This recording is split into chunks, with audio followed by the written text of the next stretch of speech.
Bonjour, ici la plume pour limpers.com. Troisième partie de notre session de NL50 sur barrière. Donc pareil, je vous invite, si vous n'avez pas vu les deux premières parties, à aller les voir d'abord, histoire de voir un peu la dynamique et les profils des adversaires qu'on a et un peu ce qui s'est passé. Et puis on va démarrer la suite tout de suite.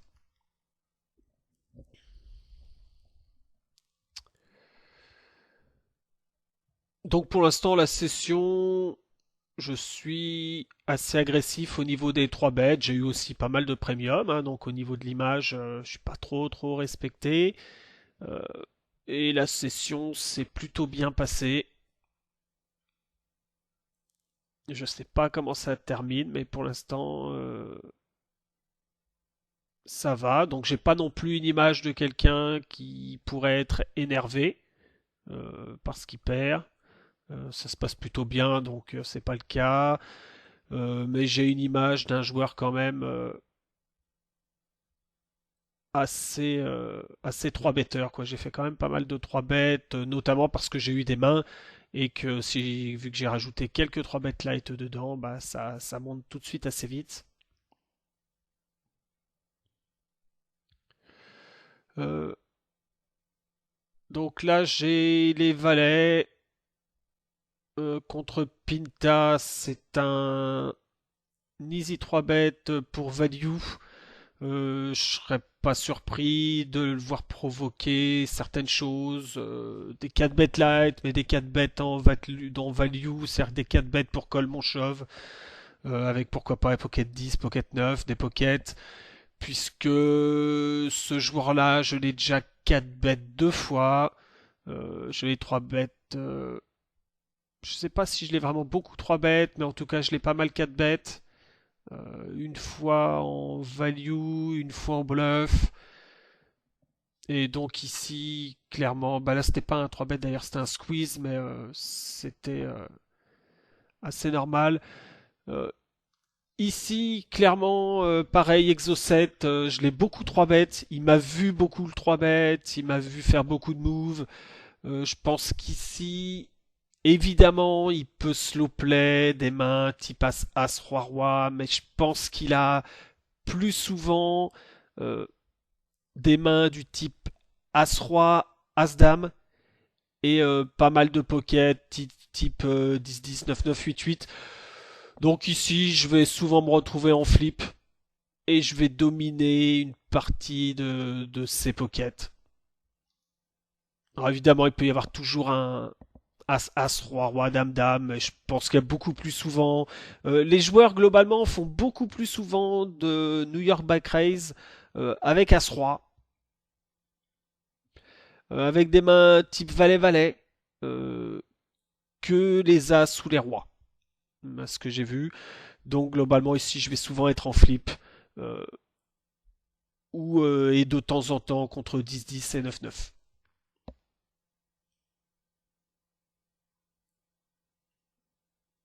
Et je me souviens plus ce qui retourne. Il retourne As-Dame. A priori je perds le flip et voilà, c'est la main à laquelle je m'attendais donc ça me paraît assez standard par rapport à l'image que j'avais.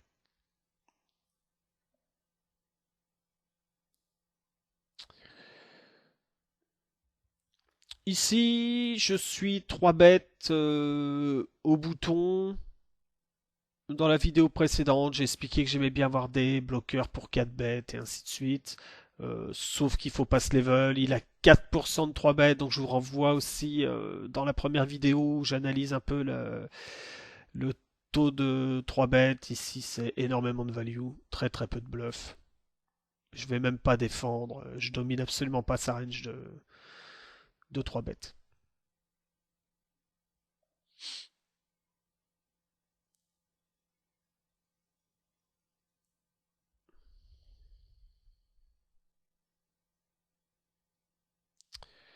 Pocket 5 en bas à gauche en open.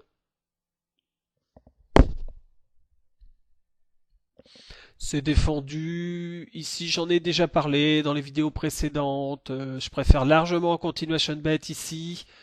J'ai un peu de value, euh, pas énormément de value, mais surtout, ma main est très fragile, et deux, je peux me faire assez souvent bluffer post-flop, turn et river, donc je préfère prendre le choix du continuation bet.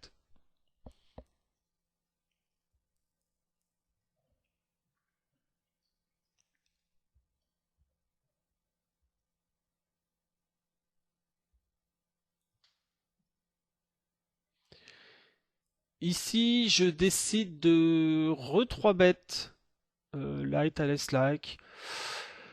Je sais qu'en fin de vidéo, je me souviens lui avoir fait un 3 bet light contre UTG déjà. Ah non, non, pardon, j'en ai parlé et je ne l'ai pas fait, donc non, ça me paraissait un peu en refaire un peu tôt.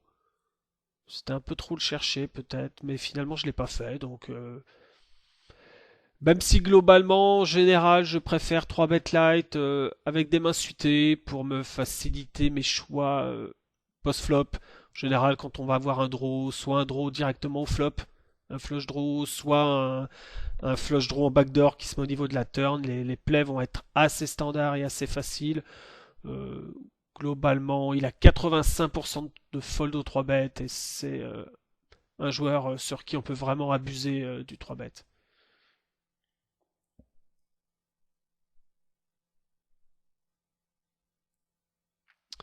I 4 bet, c'est pas grave.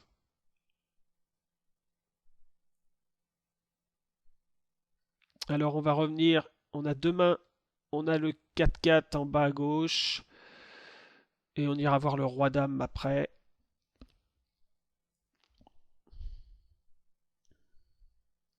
Donc j'open, c'est défendu par un joueur, c'est sa première main. J'ai beau avoir les nuts, je vais faire un continuation bet, j'ai pas mal de value contre énormément de pocket. Ici, donc bet assez rapidement. Alors, ici, on pourrait se dire, j'ai les nuts, je me souviens plus de ce que j'ai fait, hein, mais on pourrait se dire, j'ai les nuts, je vais call. Mais globalement, contre les shorts, lorsqu'il y a des draws, je vais toujours préférer push, tout simplement parce que là, imaginons que je colle, qu'il est roi-dame, river tombe une blanque. Souvent, le joueur, il va stopper son agression, tant pis, il reste que 7 euros, il sait qu'il peut plus bluffer, il s'arrête, alors que si je push, il va tout le temps coller, donc ici, je pense qu'il peut avoir pas mal de draws. Après, s'il a en plus un valet, il va jamais fold, s'il a un 10, j'en parle pas. S'il a des draws 8 et 9, roi dame, ou des piques, il va jamais lâcher. Je préfère tout mettre maintenant euh, que de rater en fait de la value river. Et je pense que donc je pense qu'ici je vais push. Évidemment, j'ai call. Euh, c'est pour ça que je disais que je ne sais plus. Je pense clairement ici que je préfère push. S'il est beaucoup plus, s'il reste beaucoup plus d'argent en river, euh, je vais certainement call. Euh, Là ici, je préfère push. Bon bah il push, tant mieux. Il avait As Valet, mais vous voyez, j'aurais push avec As Valet. Il n'y a aucune raison qui fold quoi. Et il n'y a aucune raison en plus de penser quand ce joueur-là joue comme ça qu'il ait une main avec laquelle il puisse fold sur mon push. Qu'il soit complètement air, j'y crois pas une seconde et absolument toutes les mains vont call. Donc avec le peu de tapis qui lui reste derrière, je préfère push.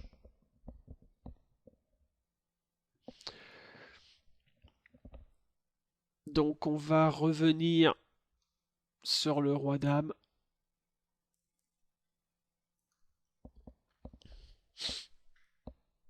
Comme quoi c'est toujours intéressant hein, de voir les sessions, hein, des fois en live, avec les autres coups qu'on va jouer en même temps. Vous voyez, j'avais roi dame à jouer en même temps, je suis en train de faire un 3 bet ici. Bah, finalement, on se rend compte qu'on rate a priori des lignes qui paraissent meilleures. Euh, mais c'est normal. Donc ici, pardon, j'étais reparti sur ma main. Donc j'ai roi-dame. Euh, Il y a un joueur récréatif qui limpe au bouton. Pinta, on sait tout de suite que c'est un régulier. Il a l'air très correct, assez aggro. Il isole. Donc là, sa range d'isolation est très large. Large au point que j'estime que Roi-Dame en position euh, va dominer sa range d'isolation. Donc je préfère la coller. Euh, j'ai pas envie de 3 bêtes ici. Parce qu'en fait, j'estime que Roi-Dame est beaucoup trop fort. C'est-à-dire pour pas assez fort pour 3 bêtes.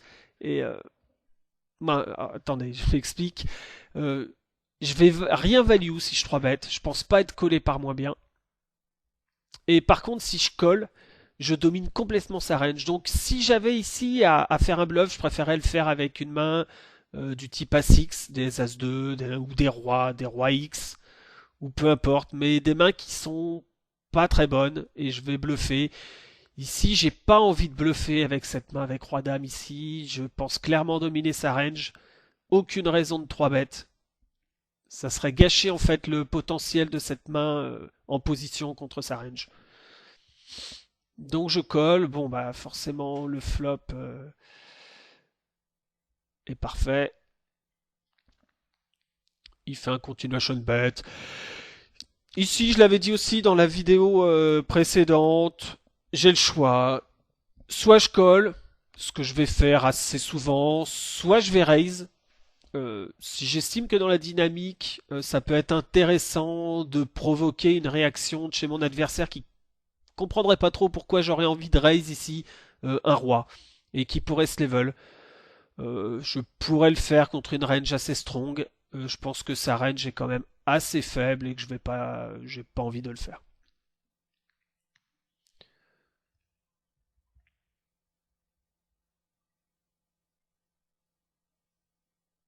Donc là, on attend de voir. Il double barrel. Ici, bon, clairement, on va call. Il n'y a pas de raison de raise. On va le laisser continuer à barrel. Si barrel, pourquoi pas une main du type dame-dame, valet-valet, 10-10. Il peut barrel des carreaux. Et donc on va le laisser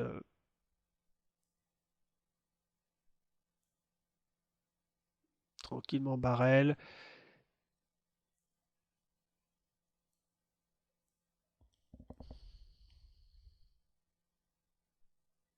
Je pense pas qu'il s'amuse, voilà, souvent à 3 barrels ici quand même.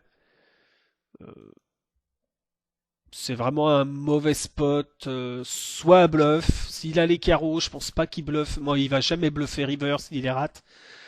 S'il a une main du type valet-valet, 10-10, dame-dame, jamais il va value better un 3 barrels ici. Il va très souvent juste soit le check call, soit le check fold, parce qu'il peut imaginer que je vais pas bet grand chose. À moins qu'il estime que je bête 9-9, 10-10 et qu'il est valet-valet par exemple. Ou dame-dame. Il tank et il fold.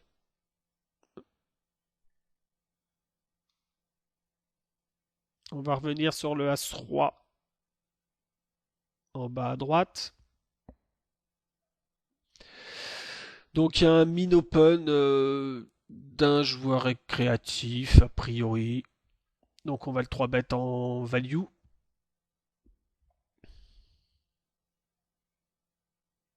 23 mains. Pas trop d'infos, mais bon. Il est même pas KV max, donc on sait que c'est un joueur récréatif. Et il chauffe, donc on a As-Roi, évidemment c'est un call. On a quelques livraisons. Bon, pas grand chose à dire finalement.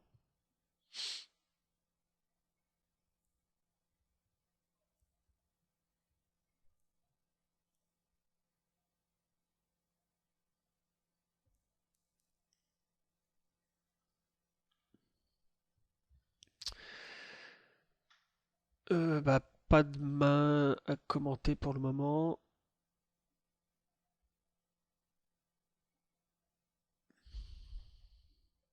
Là, on peut voir que j'ai pas mis les pastilles des joueurs, parce que j'ai pas trop l'habitude de rencontrer ces joueurs-là. Mais globalement, il y a quand même, vous pouvez repérer hein, les quelques règles de la limite qui sont Exocet, Pinta, qui sont voilà, Pinta un peu plus loose aggro, Exocet plus standard, et Alex Lack un peu plus neat, mais qui sont les règles de la limite qu'on retrouve sur toutes les tables et qui ont des stats, on va dire, décentes. Star de poker aussi, dans un style un peu neat.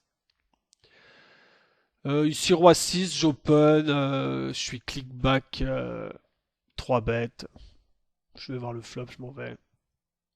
C'était vraiment pas cher du tout, je comprends pas pourquoi il fait ça, on verra après.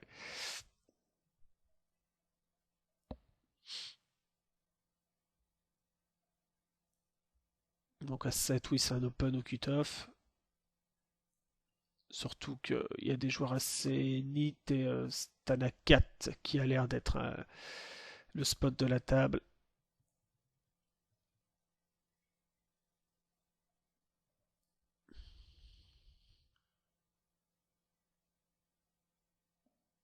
Dame 10 suité.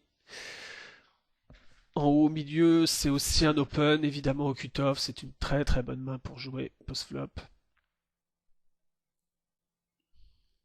Petit ralentissement dans les mains intéressantes. Bon, bah là c'est bien. On est collé par le spot de la table, donc on est plutôt ravi a priori.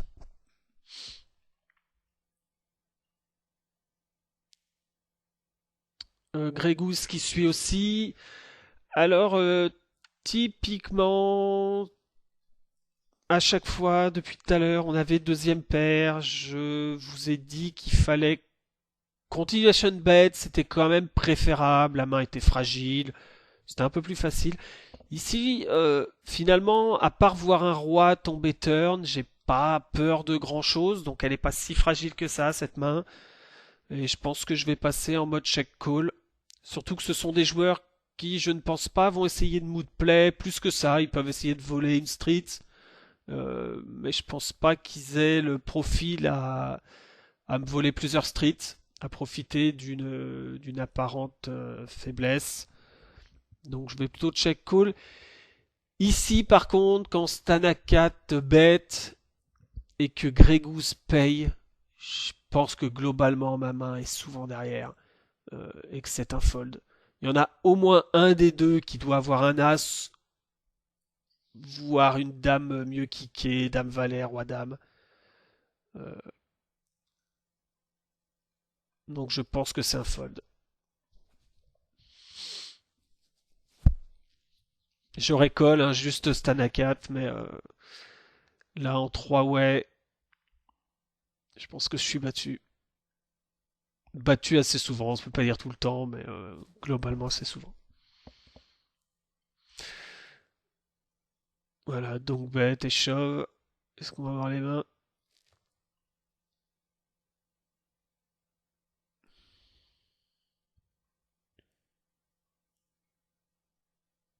Non. Mais bon, on était déjà derrière, à mon avis, c'était Stanakat. Donc As-4 suité, on va open, UTG, 5-6 en bas à droite aussi, la paire de 8, et ben voilà, les deux paires de 8 vont être jouées.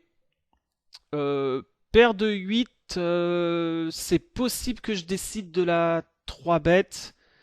Euh, Pourquoi 3 bêtes plutôt que juste défendre la paire de 8 en haut à gauche?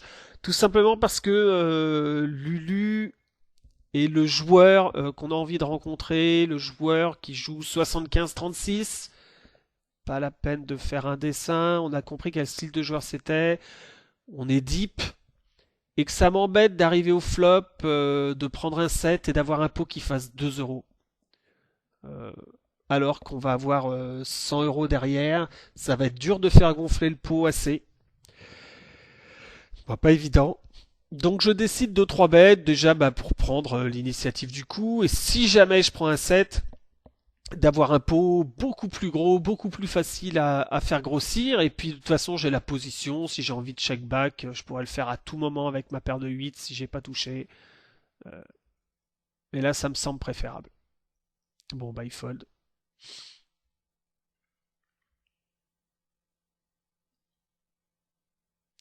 En plus, ce joueur-là ne 4 bet absolument jamais, donc c'est clair, on peut faire un peu ce qu'on veut.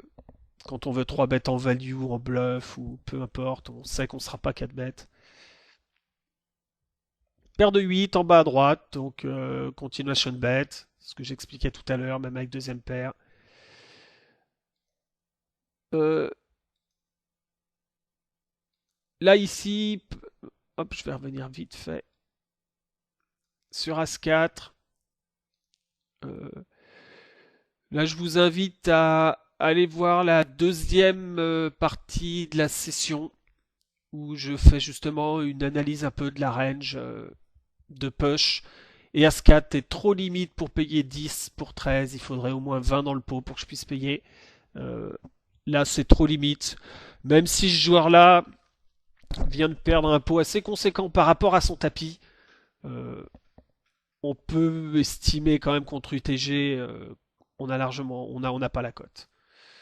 Donc c'est un fold même s'il est short.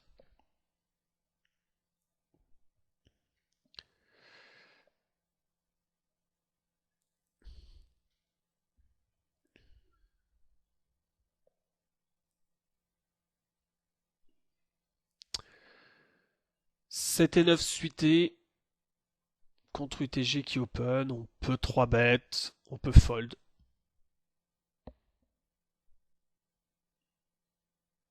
On peut, si le joueur est plutôt sympa, décider de défendre aussi. J'ai décidé de fold. Donc As-4 en haut à droite, je décide de continuation bet. Surtout pour que le coup, je vais l'estimer beaucoup plus facile à jouer comme ça. Et pour revenir sur le As-4 rapidement, quand je continuation bet ici, contre Louis, je vais évidemment rien lâcher, me commit, il a plus assez. Contre Alex Lack, quand il colle mon continuation bet, euh, il y avait Alex Lack dans le coup, c'était juste Star de Poker, serveur même. Euh, je CB dans 4 way en fait, ouais. C'est assez close quand même. Parce que ces joueurs-là sont assez neat, ils ont pas mal de pocket. En gros, de toute façon, si mon CB est payé, je vais abandonner assez souvent puisque ces joueurs NIT ont pas mal de pocket, entre la Pocket 5, Pocket 6, Pocket 7, Pocket 8. Ça peut même monter jusqu'à Pocket Valet, pas sûr qu'il ait 3 bêtes contre UTG, donc vraiment beaucoup de pocket.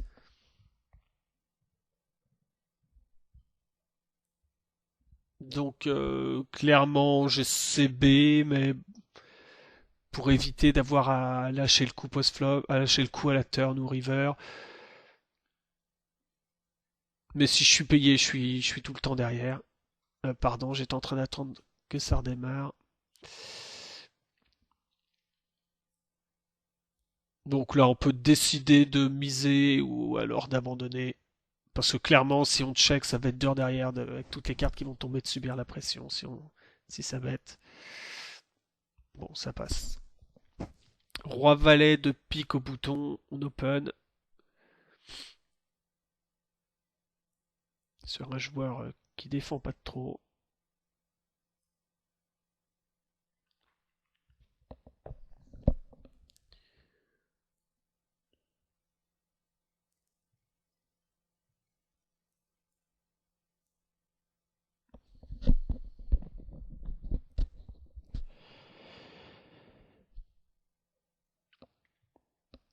Pour l'instant, il se passe rien. Ça peut être des moments quand vous avez des sessions comme ça où vous pouvez profiter de ces petits moments d'accalmie pour regarder un peu ce qui se passe, notamment pourquoi pas le coup qui se passe à gauche,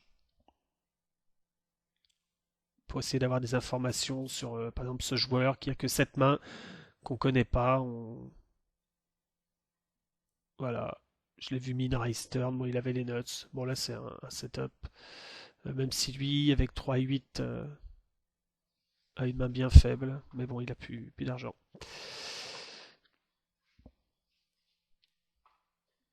Profitez de ces moments où il se passe pas grand chose hein, pour être attentif sur les autres tables.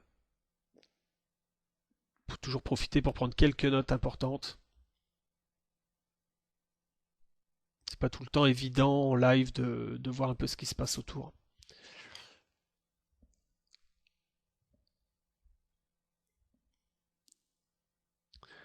Donc pareil, comme je l'ai déjà dit, hein, là il y a des joueurs comme Exo7 ici, 86% de fold aux 3 bêtes, Star de Poker, 80% de fold aux 3 bêtes, Alex là, 80% de fold aux 3 bêtes. En revoyant la session, je trouve encore que j'en profite pas assez. Je dois les 3 bêtes beaucoup plus souvent.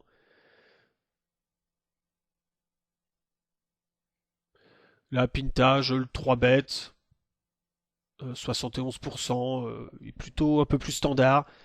Bon là je 3 bêtes parce que je suis au bouton et qu'il faut provoquer un peu des dynamiques. J'ai la position sur plusieurs tables sur Pinta, donc c'est assez intéressant de le titiller.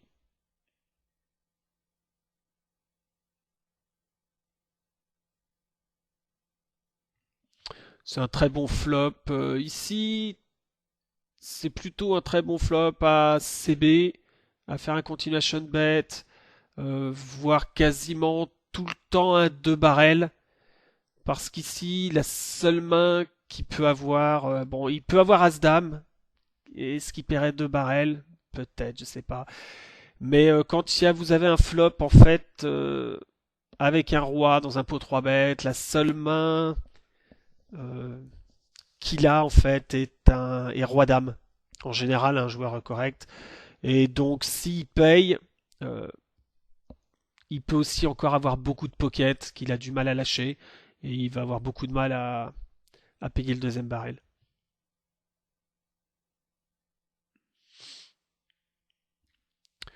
On continue. Et je continue à flopper des nuts.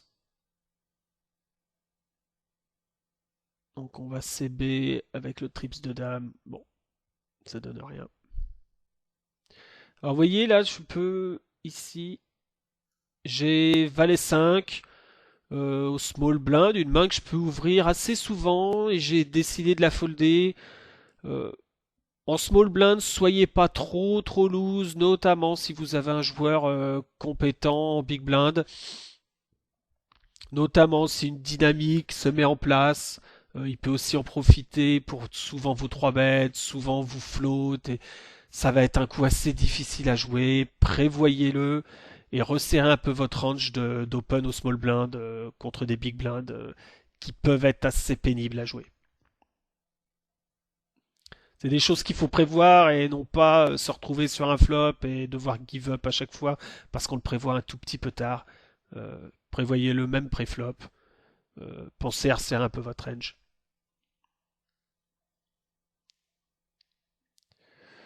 Donc la 7-8 en bas au milieu, c'est un open standard sur deux boutons.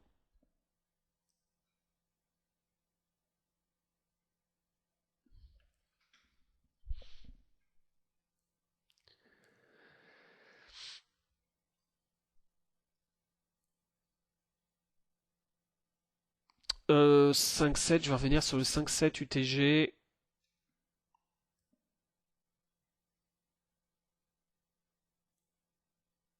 Voilà. Juste pour en profiter, 5-7 UTG, c'est trop loose pour ouvrir. Euh, Sauf si dans les blindes vous avez les spots, c'est-à-dire que si vous avez les joueurs récréatifs dans les blindes, n'hésitez pas à ouvrir UTG pour aller jouer contre eux. Même si vous prenez un petit risque d'être collé derrière, la value que vous avez à gagner à jouer contre ces joueurs un peu moins bons, euh, ça vaut le coup. Ici, j'ai deux règles dans les blindes. J'ai aucune raison d'open. En plus, si on regarde la table, il n'y a que des règles avec les règles un peu nitty à ma gauche. Bah, ils sont tous un peu nitty d'ailleurs, les règles, sauf Pinta. Donc évidemment, c'est a priori un fold, même si sur les tables un peu nitty comme ça, finalement, on pourrait même s'autoriser à ouvrir un peu loose. Tellement on va obtenir de fold. Mais bon, globalement, UTG plus 1, resserrez bien votre range. Par contre, si les spots se trouvent en small blind, en big blind, continuez à ouvrir. Ouvrez, ouvrez, pour jouer le plus de coups possible contre eux.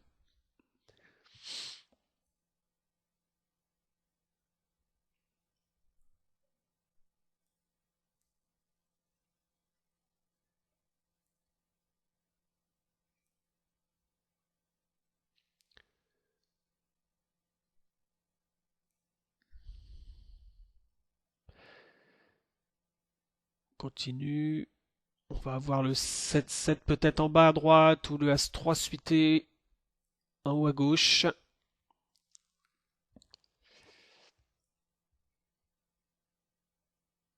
Ici, je peux défendre aux 3 bêtes la paire de 7.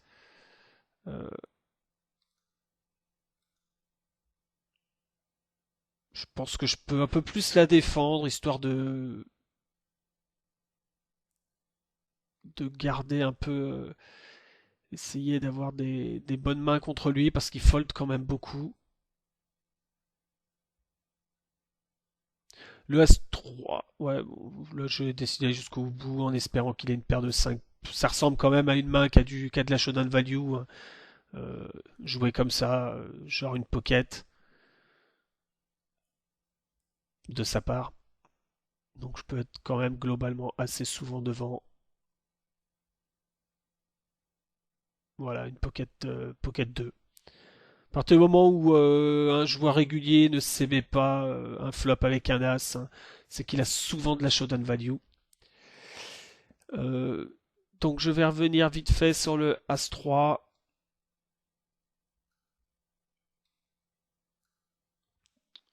Voilà, il y a un open d'un joueur qui a l'air de jouer pas mal de mains quand même. Je pourrais 3 bêtes pour isoler s'il était un peu plus deep. Ici, ça devient un peu plus close au niveau du 3 bêtes parce qu'il est un peu short. Je décide quand même de défendre en position parce que j'ai quand même envie de jouer des coups contre ce joueur-là. Qui a, au vu de son stack, au vu de ses premières stats, ne doit pas être un super joueur. Donc je décide plutôt de coller avec le bouton. Malheureusement, Star de Poker va faire un squeeze. Pareil ici, faut pas trop se level, hein. Déjà, Star de Poker est déjà assez nitty. Donc je pense qu'il n'a pas énormément de squeeze en bluff. Et alors en plus, si on regarde le stack de ce joueur-là, qui n'a que 32, je vois absolument aucun bluff dans la range de Star de Poker ici.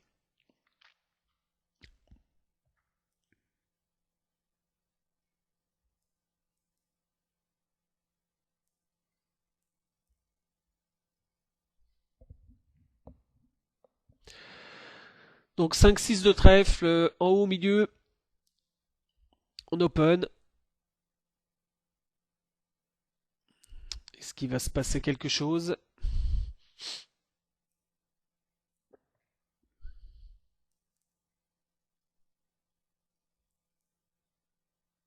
Défendu par Alex Lack, qui défend pas énormément, donc une range où il va falloir quand même se méfier.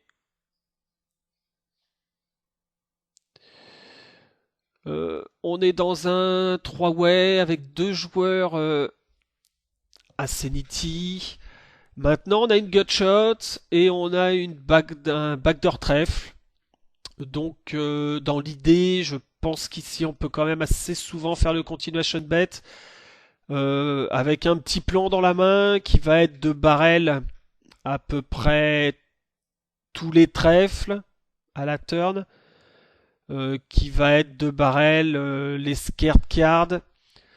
Je sais pas si je barrel le valet, qui est quand même connecté, qui peut proposer assez souvent, par exemple sur une main, 8-10, 9-10, euh, avec le valet, je sais pas si, même si ça donne pas force. Voilà, donc en fait, je vais surtout barrel sur mon l'as, le roi, la dame, les trèfles. Et évidemment, si je touche les nuts, je barrel si je prends un 7.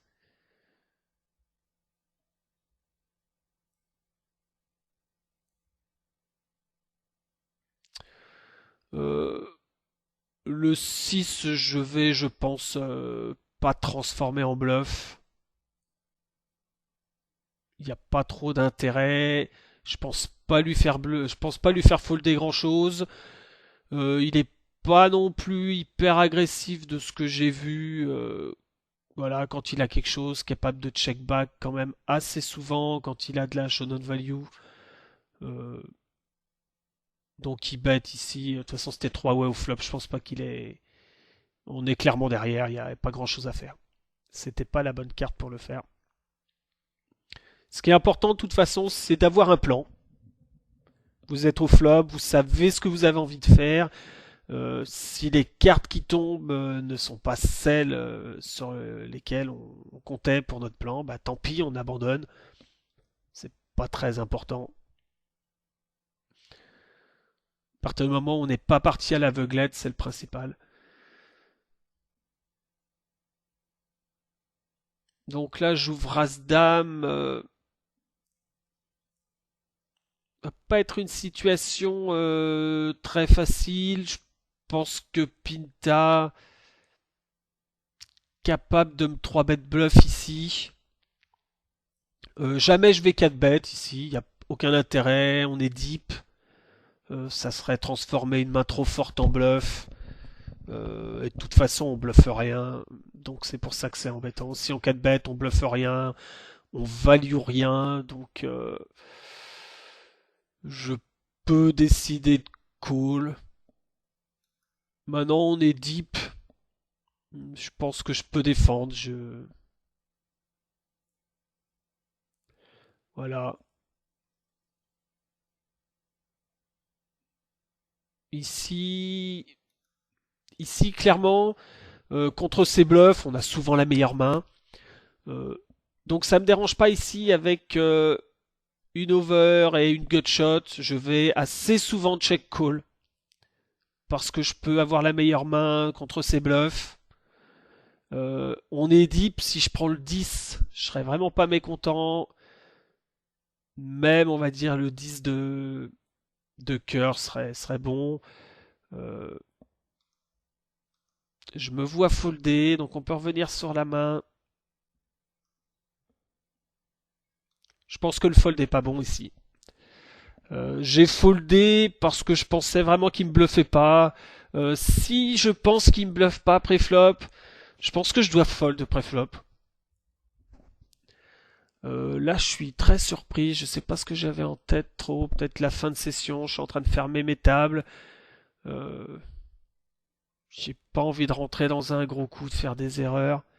Je sais pas. Clairement ici avec une gutshot, en étant deep, même si ma gutshot, il y a un 10 de cœur qui est pas génial au niveau de l'action. C'est-à-dire que, a priori, si je prends le cœur, je vais pas prendre 200 bébés avec ma quinte s'il y a 3 cœurs. Euh, mais bon, ça peut être un call. Il a quand même le profil à 3 bêtes, même contre UTG light. Donc en étant deep, en pouvant faire une grosse amélioration avec le 10. Bon voilà. Même en étant hors position. Étant donné qu'on peut souvent avoir la meilleure main contre ces bluffs, même en étant hors position, c'est intéressant. C'est un peu weak de fold au flop, notamment euh, à cause du fait que j'ai call pré-flop. À ce moment-là, fallait sûrement pas call pré-flop si c'était pour jouer aussi weak post-flop. Bon, c'est pas une grosse erreur parce que je fold assez tôt dans la main, mais c'est pas une main que j'aime bien, que je trouve avoir bien joué. Bon, la session est en train de se terminer. Euh, on va voir un peu les stats de cette session que j'ai fait en 3 parties. Pour se rendre compte un peu de ce que ça fait 1 heure de jeu avec ce style-là. Donc on va finir. Il doit rester une dernière main que j'ai foldée. Donc j'espère quand même globalement que la session vous aura plu. C'est passé quand même pas mal de petites choses, euh, avec pas mal de dynamique quand même due à mes 3 bêtes. Il y a eu quand même pas mal de 3 bêtes en value. Faut pas se leurrer, même si je fais les 3 bêtes bluff, à partir du moment où vous avez un petit rush de cartes pré-flop, tout de suite vous avez une image assez intéressante. Euh, donc voilà, au niveau de mes stats, voilà, je vous avais dit 22-18, j'ai même joué 23-20. Pour 10% de 3 bêtes, en général, ce style-là va tourner dans les 8%. Et si vous êtes en rush, vous montez assez rapidement à 10-11%. Euh, ce qui est intéressant. 4 bêtes pré-flop, j'ai que 6%, ce qui est vraiment pas gros, hein. On doit monter en 4 bêtes, on doit. Il y a pas de règle, hein. En général, on monte dans les 12, 13, 14, 15%. Mais si vous êtes sur des tables où vous avez été très peu 3 bêtes, il y a ce qui s'est un peu passé là, il n'y a aucune raison d'essayer de monter son taux de 4 bêtes. Il y a vraiment que Pinta, contre qui d'ailleurs j'ai fait un 4 bêtes, qui avait le profil pour ça. Les autres étaient quand même un peu trop nitty pour s'amuser, pour rendre les bouffes de 4 bêtes vraiment intéressants. Au niveau du C-bet flop, j'en ai fait 86%, c'est assez élevé, peut-être un peu trop, mais il n'y a pas beaucoup de... Il y a qu'une heure de jeu, je suis monté à quasi 55% de 2 barrels. On a pu voir quand même qu'au niveau de mes 2 barrels, il y avait assez peu de barrels sans équité. C'est bien de mettre la pression, c'est bien de vouloir être agressif, mais pensez quand même à être agressif avec de l'équité. Ou alors, si vous n'avez pas trop d'équité, il faut vraiment qu'il y ait une grosse folle d'équité, notamment par la présence de scare card et un plan de jeu assez clair sur la river. Euh, c'est le seul moyen que vous aurez de faire monter votre agressivité intelligemment. Si vous êtes juste agressif pour être agressif, sans équité, sans rien, c'est vraiment pas bon. Donc voilà, c'était surtout pour vous montrer un peu ce que donnait ce style de jeu, qui est quand même globalement, vous allez voir, hein, c'est pas hyper loose, mais bon, quand on se rend compte que là, ça fait du 23-20, quand on voit les joueurs à côté qui jouent du 19-16, voire un peu moins 17-14, c'est que vraiment ça joue très très peu de mains. Donc faut pas se level face à leur range. Leurs range sont quand même très costauds. Et c'est aussi pour ça en général que ce genre de joueurs qui jouent peu de mains, euh, ils vont avoir un aggression factor assez élevé. Pareil, peu de mains jouées, aggression factor élevé, c'est normal vu que leurs mains sont plus fortes. Rentrez pas dans un level post-flop en vous disant ok il est capable de bluff, de mettre... Non, juste il a des mains plus fortes, donc forcément, comme globalement il a des mains plus fortes, il les joue plus agressivement en value. Voilà, c'est tout ce qu'on peut dire pour finir cette session. J'attends de vous des réactions sur le forum, si vous avez des questions sur des mains... soit que j'ai commenté, soit pourquoi pas sur des mains sur l'une des 3 parties que je n'aurais pas commenté, qui seraient passées, que j'aurais pas vu, comme il y avait 6 tables. Comme j'ai essayé un nouveau format de 6 tables au lieu de 4 pour changer un petit peu. Si j'ai raté quelques mains qui vous paraissaient intéressantes, vous pouvez m'en parler, me poser quelques questions, ou alors les mains tout simplement que j'ai sur lesquels j'ai dit des choses. Si vous voulez poser des questions, n'hésitez pas. Les vidéos sont faites pour ça, pour échanger. Ne regardez pas seulement la vidéo, juste la regarder. Pensez bien à poser des questions. C'est quand même le plus intéressant, c'est quand même l'échange qui peut suivre derrière. Voilà, donc je vais vous souhaiter, comme d'habitude, bonne chance aux tables. Et puis je vais vous dire à très bientôt pour de nouvelles vidéos. Salut à tous!